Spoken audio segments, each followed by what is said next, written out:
pessoas na época, quando chegou a equipe para comprar as terras. Então, foi algo bastante significativo e que me pôs a refletir para comparar esses dois programas, né, nós servindo de modelo para um projeto, para um megaprojeto na África. E ela tem me mantido contato, nós temos mantido contato, porque agora, recente, em agosto, quem esteve em Maputo, lá, foi o professor Marcelo Mendonça, da Federal de Goiás, eles estão com um projeto para estudar o ProSavana.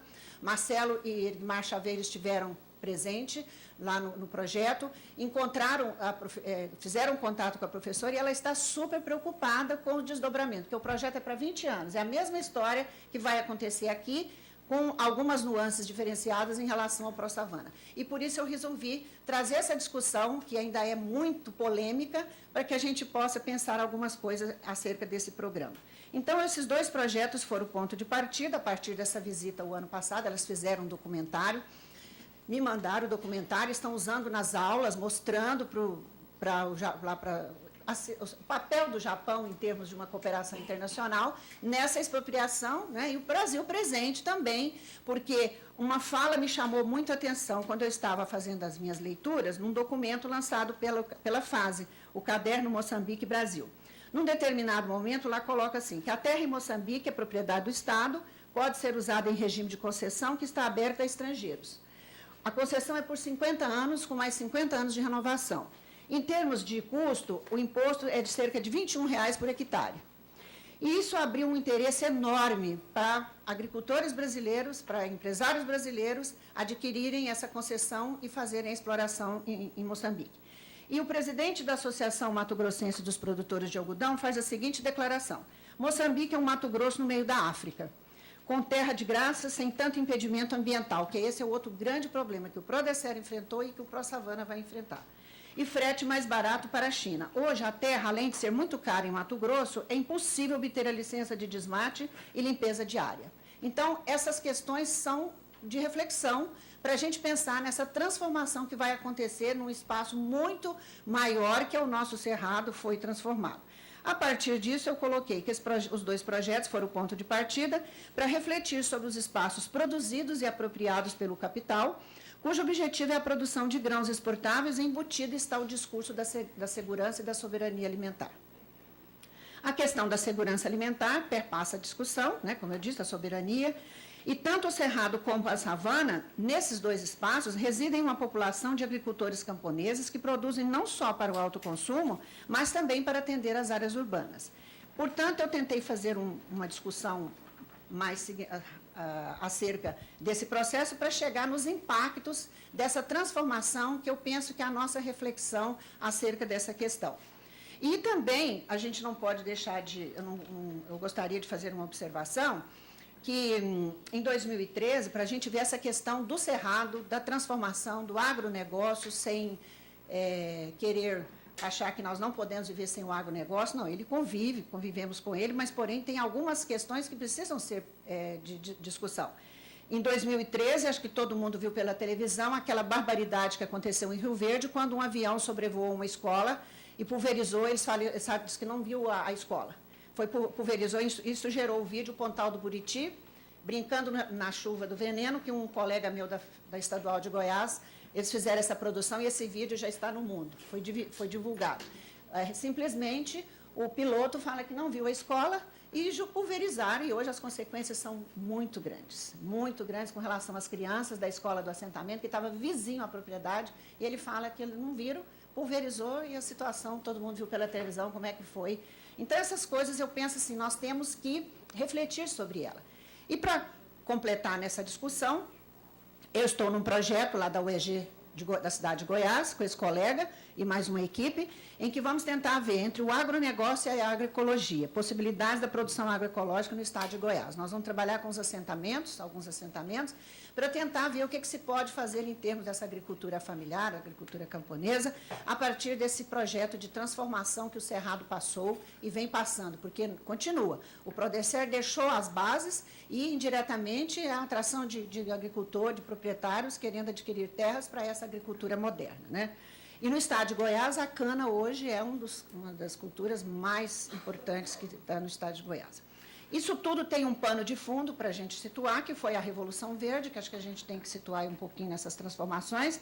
Para nós, do Cerrado, ela é fundamental entender toda essa transformação que ocorreu no final dos anos 50, e que tinha o objetivo de aumentar a produção e a produtividade agrícola no mundo. Esse foi o grande lema, né, porque a gente tinha que melhorar a questão da fome nos países, sobretudo que enfrentavam com esse problema.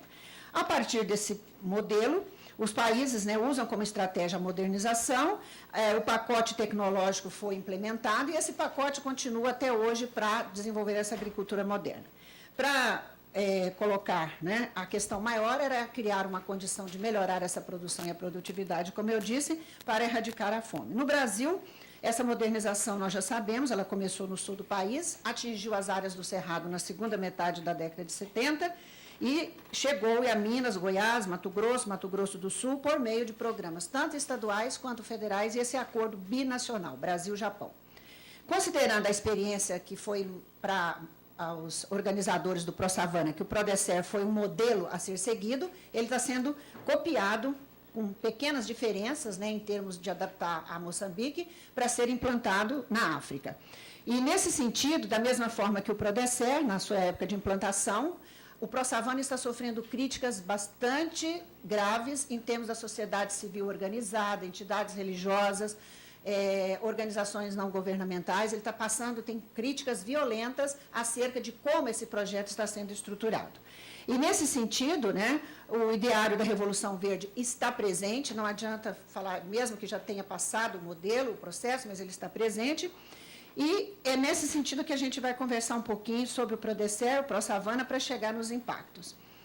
O Prodesser, para ser um pouco mais rápido, que ele já está contado em prosa e verso de tantos trabalhos que já foram colocados. Recentemente, eu e uma colega fizemos um revisitar, porque eu estudei ele em 89, de 85 a 89, o programa 1, e ela fez a geopolítica do Prodesser, e nós fizemos um revisitar de todo esse material para situar a questão do que foi uma estratégia geopolítica brasileira, né, para a ocupação do Cerrado e atender mercado internacional. Então, esse trabalho que a gente vem se dedicando, e sem falar na questão ambiental, que nós estamos bastante preocupados também. Na verdade, a ocupação do Cerrado, só para ser rápida, ele surge, a ideia, em 1961, quando era para ser implantado um acordo binacional de exploração do Cerrado. Nesse momento, o governo João Goulart considerou que não era viável, né, ferindo a soberania do Brasil. Então, esse projeto foi guardado e somente na década de 70, na década já da ditadura militar, esse programa é retomado. E, na verdade, o acordo foi assinado em 1976 e, a partir daí, toda a história do Prodesser começou no Cerrado brasileiro a partir de uma visita que escolhia essa região do Cerrado do Centro-Oeste como uma área inexplorada, com excelentes condições de uma agricultura moderna e que poderia solucionar o problema alimentar do mundo. Diante dessa escolha, que é bastante significativa, a gente vê no acordo como que eles tinham detalhes para escolher essa região,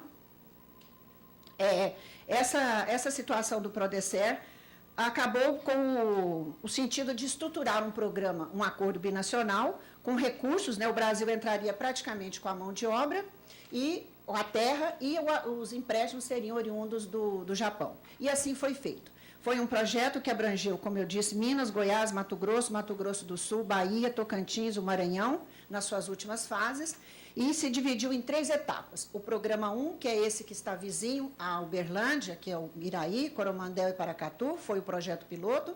O programa 2, que depois se estende parte de Minas e entra para Goiás, Bahia, Mato Grosso do Sul. E, finalmente, o programa 3, que chega a Tocantins e Maranhão.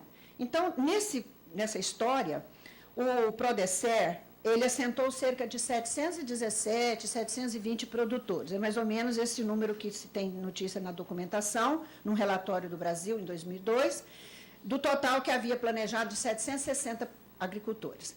E esses agricultores assentados foram, em termos de lotes, de média de 350 a 400 hectares, portanto, de propriedades de média para grande, e que depois eles foram comprando e formaram propriedades. Tem proprietário hoje que tem mais de 1.000 hectares em exploração, porque foi comprando.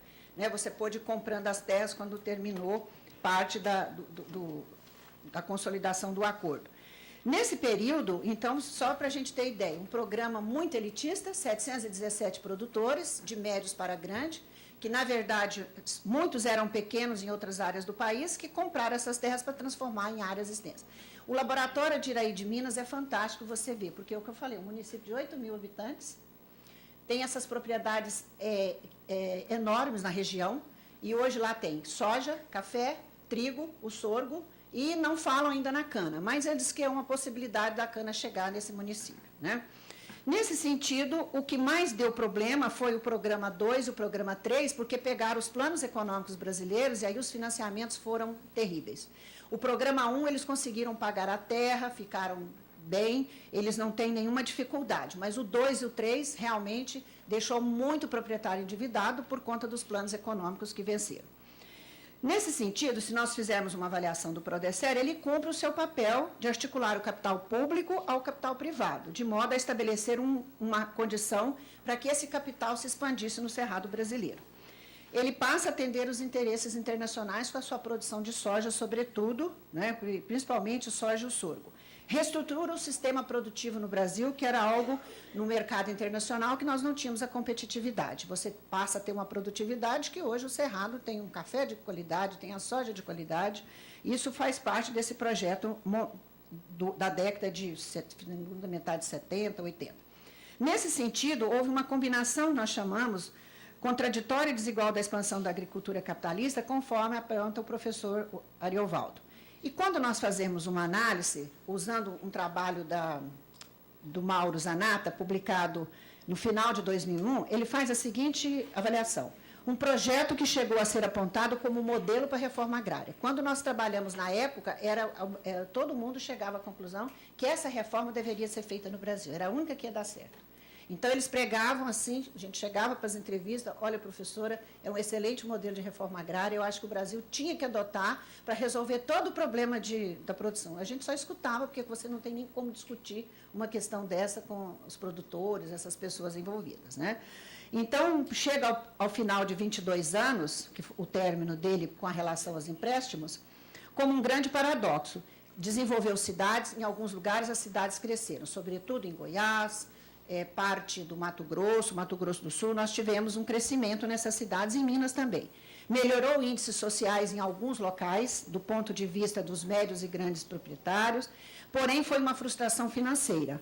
Montado numa economia estabilizada, porque quando ele surge, o primeiro, a economia estava estabilizada, tanto que o Programa 1 conseguiu quitar o valor da terra sem dívida nenhuma.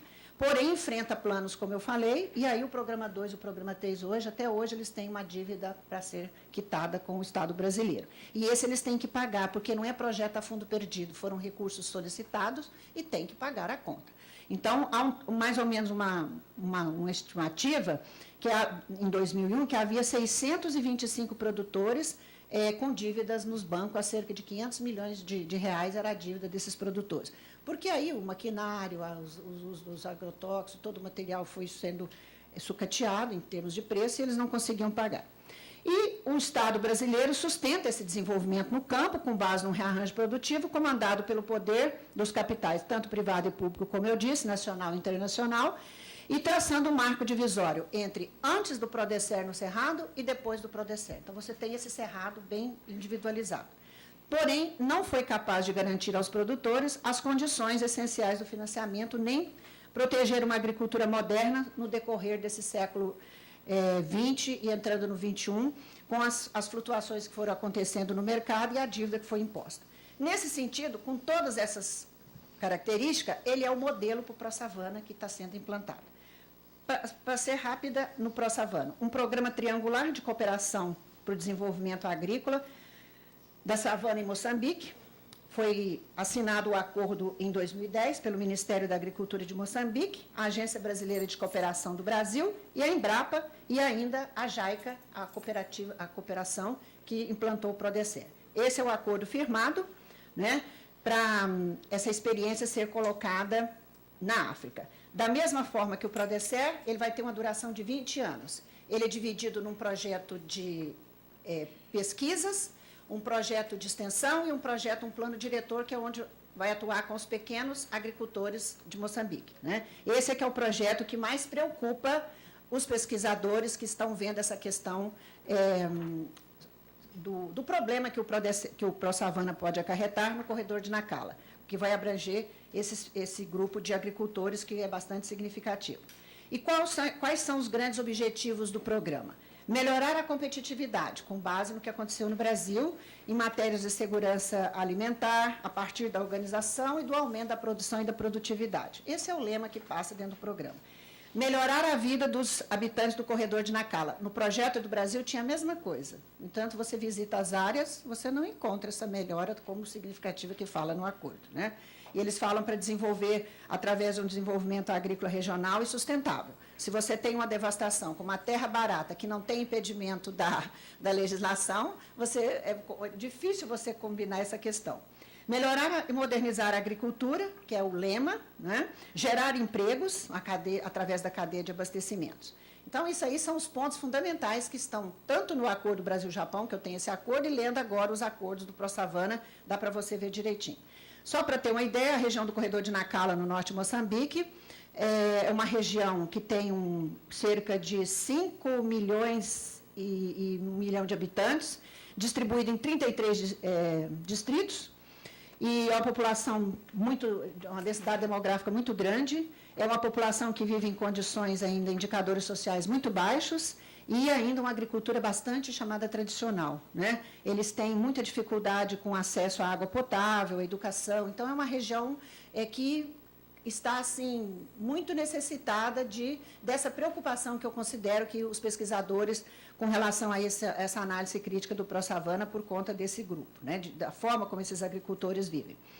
Haverá um benefício direto para profissionais que vai desenvolver pesquisa. A Embrapa está desenvolvendo trabalhos, o Instituto de Investigação Agrária de Moçambique, e consideram também que indiretos, como aconteceu com o ProSavana, vários agricultores que foram adquirindo terras posteriormente, adquirindo as suas propriedades. Hoje nós temos, que eu disse do pessoal do Prodecer, que tem áreas de 800, 500, 700 hectares de exploração em várias partes onde o projeto se situou. E eles colocam que indiretos são esses milhões de produtores rurais, os familiares, que vão ser beneficiados. É um orçamento bastante significativo para 5 anos de duração do projeto, né? Tem toda uma organização da estrutura para esse desenvolvimento, e chegamos ao ponto mais assim que esses detalhes da estrutura do programa, do projeto, do acordo, tem muita coisa interessante para ser analisada, mas as críticas que chegam. Por que estão preocupados com o ProSavana, essa equipe de organizações não governamentais, de pesquisadores, em relação ao ProDECER? Com base, e a professora Sayaka tem um trabalho belíssimo que chama Análise do Discurso e dos Antecedentes do ProSavana. Esse artigo eu disponho dele, e um artigo também que ela faz uma avaliação dos mitos do ProSavana, do ProDECER em relação ao ProSavana, um trabalho que ela desconstrói todo esse discurso da cooperação. E ela fala, primeiro, um programa que desde o início não foi concebido em conjunto com os habitantes da região. A mesma coisa aconteceu com o ProDECER. Quando chegou na região para comprar as terras, nenhum daqueles tradicionais foi consultado, porque já tinha toda a organização montada para comprar as terras. O projeto foi concebido, ela fala, como maneira do Japão e do Brasil trabalharem juntos para alcançar uma reforma da ONU, isso eu achei interessante que ela coloca. Participar de novas estruturas políticas e econômicas globais, promover a ação conjunta de extração da produção de bens. Então, ela coloca isso. No Japão, o ProSavana recebe cada vez mais publicidade como um promissor para assistência de agricultores na África. E ela pergunta, muito difícil compreender esse programa. Ninguém sabe qual é o seu grande objetivo central, tem aqueles da produtividade, etc., mas ela falou que isso é muito pequeno em relação à extensão que ele pode causar. O que ele representa em termos desses 20 anos que vai acontecer, a responsabilidade. Então, de certa maneira, ela tem essas questões preocupantes, e quando ela escreve, ela coloca isso, que é o que mais chama atenção por ela conviver. A tese de doutorado dela é sobre Moçambique, sobre a independência, a luta, tudo. Então, ela conhece e preocupa com essa questão. E, nesse sentido, fala que o grande objetivo é garantir a oferta de alimentos para o consumo dos japoneses. Ela coloca que o grande objetivo é esse. E por quê? As crises. Em 73, aquela crise mundial, o ProDECER foi feito para atender o Japão. Agora, 2008, a crise aparece faz o ProSavana para atender de novo. Então, ela fala, as crises ajudam a resolver o problema do Japão, que não tem a condição de desenvolver essa tecnologia em termos de agricultura, né? E ainda, nesse sentido, aparecem questões mais sérias. Essa questão da transparência, que foi colocada, as grandes empresas do agronegócio que já estão se instalando, né, para a transformação, os 4 milhões de agricultores que vivem na área do corredor de Nacala, que não tem nenhuma informação sobre o programa, e os consultores que estão elaborando o plano, um dos consultores é a Fundação Getúlio Vargas, que está fazendo esse trabalho de elaboração do plano, junto com a organização no Brasil, e ela fala que o grande objetivo é a soja em larga escala, depois você tem o eucalipto, vai ter o algodão, mas envolve famílias de posse também de Moçambique, que estão nessa estrutura de organização. Então, a questão maior de que você vai concentrar recursos numa organização de um projeto de cooperação. Ela fala, e outros aí, autores que estão discutindo e organizações, é um plano de negócio para a aquisição do controle da agricultura em Moçambique por parte das grandes empresas. O objetivo desses colaboradores é afastar os agricultores da agricultura itinerante e colocar as técnicas modernas. Na verdade, né, torná-la uma terra mais acessível para os investidores. Então, em síntese, um paraíso para as grandes empresas investirem nesse momento, que, como eu já coloquei. Nesse sentido, os impactos ambientais, aumento da poluição, perda da biodiversidade, que aconteceu no Cerrado, diminuição da disponibilidade de água. No Cerrado, nós já temos o problema da água, porque com pivô central, sobretudo, a irrigação. Depois você usa o sistema de aspersão e tripa. O pivô é o que mais consome. Na região nossa, lá do Alto Paranaíba e Triângulo, o Comitê de Bacias Hidrográficas já está atento com os produtores com essa questão do uso da água, principalmente agora, né, com a questão que a água está bastante escassa. Em termos sociais, há uma preocupação que aconteceu no Brasil, o êxodo rural, aumento de trabalhador temporário, concentração da propriedade da terra. Acho que esse é o grande maior. Ele tem algumas diferenças, o ProSavana, em termos dessa estrutura, mas que, no fundo, se assemelha muito com todas essas preocupações. Para terminar, que eu já recebi o bilhetinho ali, quando nós traçamos um paralelo entre esses dois empreendimentos, tanto para o Cerrado quanto para a Savana, organizado por meio desse acordo de cooperação, as transformações, no caso do Cerrado, foram significativas, como eu disse, ao longo desses quase 40 anos, em termos de atividades econômicas. O Cerrado, hoje, além da soja, do milho, produz o sorgo, o café, o trigo, a cana-de-açúcar, o eucalipto e, agora, mais recente, o algodão. Aparece em algumas áreas já. Uma agricultura altamente tecnificada que serviu de modelo para o ProSavana. Nesse processo de produção e apropriação, há interesse em organizar e reorganizar esse espaço para atender o mercado internacional.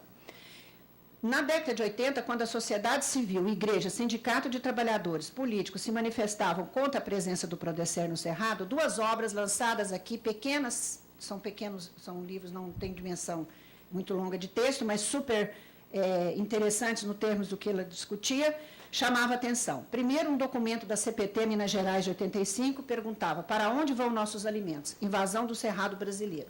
É um documento que foi discutido muito com relação a isso. E depois o livro de Paulo Sammartin e Bernardo Pellegrini, Cerrados, uma ocupação japonesa no campo. No prefácio, Herbert de Souza, do IBASE, na época, fazia o seguinte prefácio: Cerrados é isso, um projeto para o capital japonês pago pelo Brasil para produzir cereais para o mercado mundial através de modernos latifúndios administrados por um plano transnacional. Eu penso que essa mesma fala pode ser transportada para o ProSavana. A preocupação é a mesma. Quase 30 anos depois, essa história está se repetindo em outro local, a savana africana. Aqui, a luta pela terra foi desencadeada a partir de 1980. Surgem os movimentos do sem terra, paralela à implantação do grande empreendimento.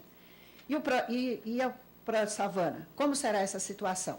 Na carta aberta que um grupo escreve, eles pedem providências do governo brasileiro que reveja essa questão do acordo, o problema da miséria das famílias nas comunidades camponesas na África, o desequilíbrio ecológico, enfim, há uma preocupação com todo esse aparato tecnológico que está posto para o ProSavana. E para nós fica essa pergunta: a reflexão acerca desse espaço produzido e apropriado, tanto que aconteceu no Brasil, quanto está acontecendo na África, e que eu vejo que não pode ser deixado de lado, como nas transformações do rural, quer brasileiro, quer no continente africano, que já está merecendo uma discussão por parte de vários pesquisadores e entidades.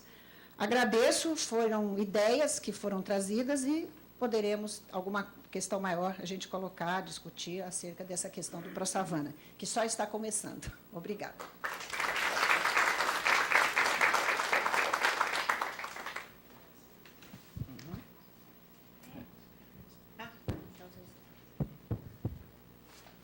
Allora, io parlo italiano e sarò più breve di Glausio e Vera, anche per non approfittare della vostra pazienza, e spero di essere comprensibile.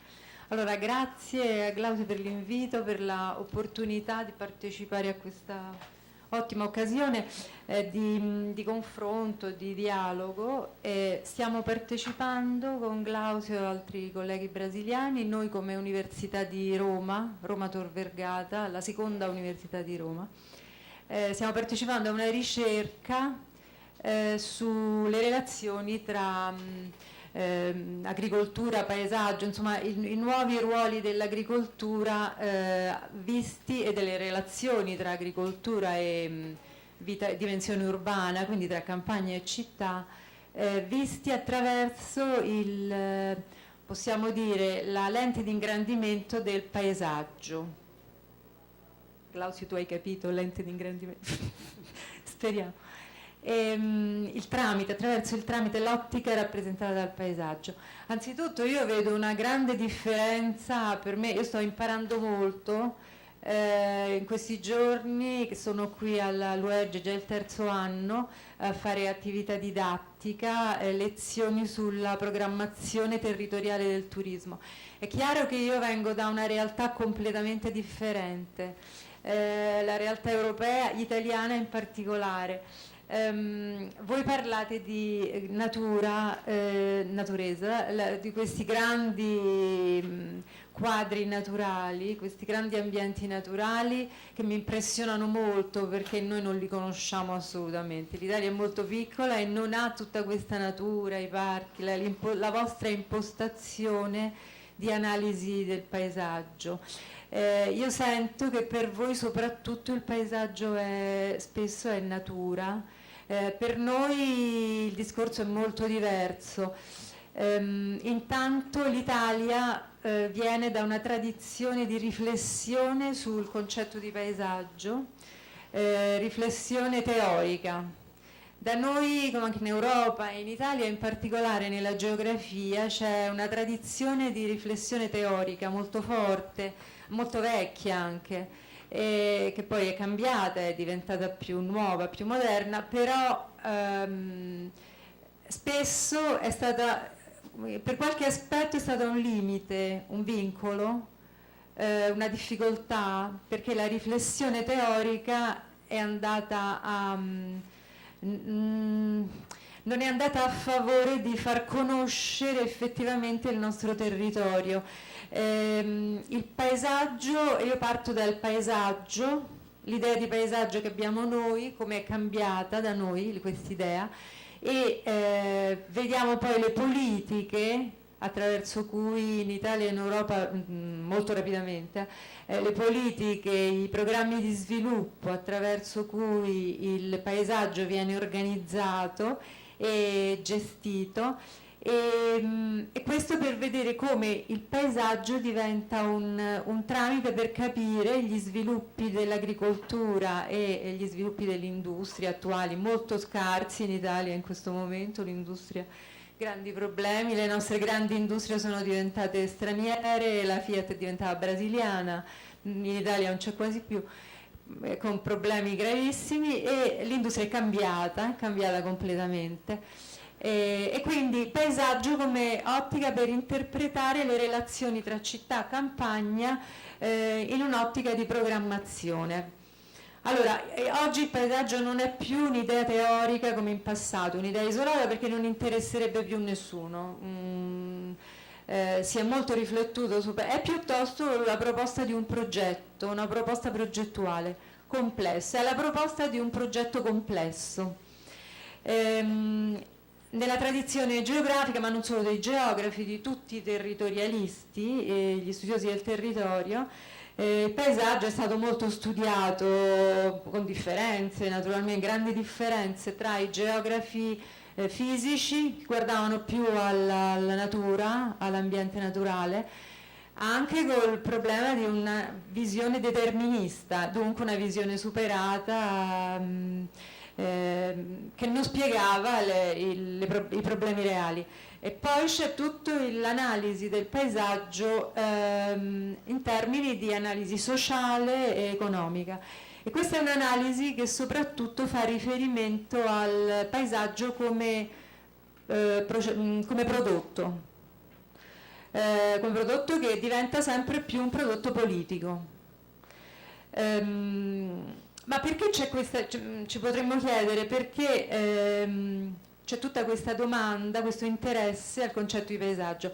In Europa il concetto di paesaggio è diventato dal 2000, quindi già dagli ultimi 15 anni, un problema di grande attenzione. Si dà dal 2000 in poi, si danno finanziamenti per la ricerca, e questo è molto importante per l'Italia che ha problemi di finanziamento per la ricerca, perché la prima cosa che viene tagliata dalla politica in Italia sono i finanziamenti per la ricerca, questo è gravissimo.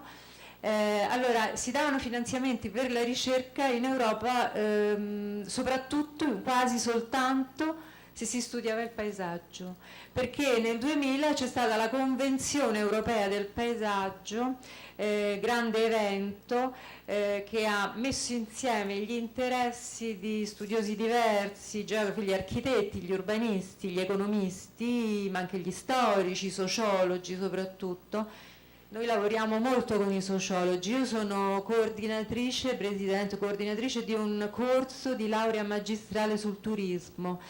Il turismo non è più un concetto separato, parziale, come era in passato nella nostra ricerca, ma è quasi, a parte che è una grande risorsa per l'Italia, ma è un processo da studiare in quanto ci vanno a confluire le analisi economiche, sociologiche di molte discipline differenti. Nel turismo, vediamo, il turismo viene programmato oggi come processo in cui vanno in processo di produzione e creazione di prodotti in cui vanno a interagire tutti i processi di creazione di capitale territoriale in Italia. Questa domanda di paesaggio da che cosa viene? È un'idea teorica complessa con una grande dignità teorica, una grande storia che si può condividere, rendere universale, per creare però un prodotto di mercato. Ecco, il grande interesse al paesaggio è perché è diventato e proposto proprio come un prodotto di mercato da scambiare nel mercato, un prodotto politico, economico, sociale, in cui però si fa interagire città e campagna, in cui si affronta la grande difficoltà di definire oggi la città, perché la città da noi è ormai difficile da definire, non c'è un criterio sul numero la quantità di popolazione, per esempio, non è più valido. La città non comincia né finisce in un certo punto. Da noi è presente su tutto il territorio, voi avete questi immensi spazi naturali, noi no, e il modo di vita urbana, il tipo di vita urbana è dappertutto, anche dove non c'è quella densità di costruzioni che è tipica, di densità di insediamento che è tipica della città, no? Che è il fatto urbano. Da noi c'è un fenomeno nuovo che è il periurbano, non credo sia solo in Italia, è noto in tanti altri paesi, però da noi è il fatto più interessante, più nuovo, anche più interessante della crescita metropolitana. Eppure noi non abbiamo grandissime aree metropolitane come tanti altri paesi, come voi, eppure la crescita metropolitana è spesso un dilagare della crescita delle città. Il periurbano è qualcosa di diverso. Che cos'è? Sono quegli spazi ormai molto diffusi da noi, non intermedi tra una città e l'altra, sarebbe un fatto meccanico, piuttosto sono quegli spazi non in tutta Italia diffusi nello stesso modo, ma piuttosto diffusi nel nord, nel centro, dunque la parte d'Italia più sviluppata, più avanti, perché purtroppo ancora il nostro sud è un problema di sviluppo, di ritardo nello sviluppo, anche se è molto cambiato per fortuna rispetto al passato. Allora, che cos'è il periurbano? Sono quegli spazi in cui il modo di vita urbana, e dunque i servizi, ma anche la capacità di fare comunicazione, i servizi, il modo di fare relazioni, il modo di partecipare ai servizi culturali, no? Per esempio, sono i più importanti, si è diffuso senza però che si perdano i vantaggi del modo di vivere in campagna, che da noi sono interessanti.